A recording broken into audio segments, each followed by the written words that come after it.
IPL 2025 कई सारी controversy से आईपीएल 2025 के दौरान हो रही है। सबसे पहले तो बहुत बधाइयां होंगी अभिषेक शर्मा के उस कारनामे पर, इस बेहतरीन परफॉर्मेंस के बाद। लेकिन अगर आए खबर पे वापस, शार्दुल ठाकुर, जी हां, ऑक्शन में किसी ने इनको नहीं खरीदा था, यहां पर अनसोल्ड गए थे, मोहसिन खान के रिप्लेसमेंट के तौर पर आए। उसके बाद लखनऊ के सबसे मेन बॉलर बन गए और जब दोपहर का मुकाबला खेला था गुजरात टाइटंस से इकाना स्टेडियम में, वहां पर एक कंट्रोवर्सी हो गई शार्दुल ठाकुर की तरफ से। कंट्रोवर्सी क्या हुई उसके बारे में बताते हैं। पहले शार्दुल ठाकुर ने जो परफॉर्मेंस करी, बढ़िया कैच भी लिया, विकेट भी झटकाई और एक ही ओवर में 2 विकेट झटका दी थी वहां पर शार्दुल ठाकुर ने। लेकिन मैच के बाद जब शार्दुल ठाकुर से पूछा जा रहा था सवाल, तो कई बार क्रिटिसिज्म होता है, तो वहां पर कमेंटेटर भी कुछ क्रिटिसिज्म करते हैं और वहां पर शार्दुल ठाकुर ने कमेंटेटर को मुंहतोड़ जवाब दिया। जी हां, वहां पर शार्दुल ठाकुर ने बोला कि एसी में बैठ के, स्टूडियो में बैठकर बोलना काफी ज्यादा आसान होता है। आप किसी को भी किसी के परफॉर्मेंस पर बोल सकते हैं कि शार्दुल ऐसा परफॉर्मेंस कर रहा है, शार्दुल वैसा परफॉर्मेंस कर रहा है। शार्दुल अनसोल्ड गया, लेकिन आप अपने आंकड़े देखिए और मेरे आंकड़े देखिए, यानी कि जो भी कमेंटेटर उस टाइम मौजूद थे जिन्होंने शार्दुल ठाकुर के बारे में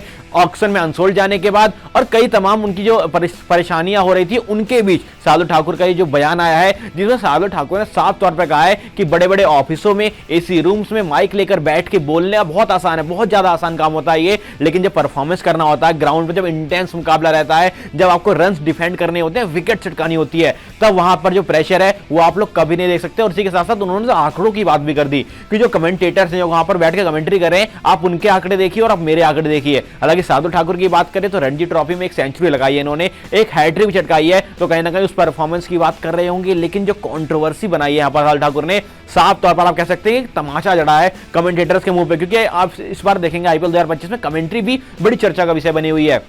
कई लोग हिंदी कमेंट्री को ट्रोल कर रहे हैं, कई लोग इंग्लिश कमेंट्री पर शिफ्ट होने की बात कर रहे हैं, और सबसे ज्यादा ट्रोलिंग का जो विषय है वो तो यहाँ पर इस बार बन के आए हैं सिद्धू पाजी, क्योंकि सिद्धू पाजी पर काफी ज्यादा सवाल उठे हैं उनकी कमेंट्री करने के स्टाइल को। जो उनका कमेंट था राहुल त्रिपाठी के ऊपर, वो भी काफी ज्यादा वायरल हुआ था। लेकिन उसके बाद अब जो शार्दुल ठाकुर का जो रवैया उन्होंने अपनाया है, जिन्होंने साफ तौर पर यहाँ पर कमेंट्री पैनल को ही बोल दिया था कि आप मेरे और उनके आंकड़े को कंपेयर करके देखिए, बहुत आसान है बोलना, बहुत आसान है आलोचना करना, लेकिन मैदान पर खेलना, परफॉर्मेंस दिखाना कई ज्यादा मुश्किल है। अब शार्दुल ठाकुर की बात करें, 2 विकेट चटकाई थी, एक ही ओवर में बैक टू बैक और हैट्रिक पर आए थे। और शार्दुल ठाकुर आईपीएल के ऐसे पहले गेंदबाज हैं जो 3 बार एक ही सीजन में हैट्रिक चांस पर आ गए हैं। हालांकि इन्हें मिली नहीं अभी तक हैट्रिक। इन्होंने देखें, आप देखेंगे पहला मुकाबला 2 बैक टू बैक विकेट चटकाई, तीसरा मुकाबला वहां भी 2 बैक टू बैक विकेट चटकाई, और जब ये गुजरात के खिलाफ मुकाबला खेला था वहां पर भी शार्दुल ठाकुर ने बैक टू बैक विकेट चटकाई। और जो लखनऊ की टीम मुकाबला जीते ना, बहुत अहम रोल है। हालांकि बहुत अहम रोल तो वहां पर निकोलस पूरन का भी था, लेकिन शार्दुल ठाकुर की जो भूमिका थी वो अपने आप में अहम थी। लेकिन इस स्टेटमेंट के बाद क्या लगता है आपको, क्या कमेंट्री का जो स्तर है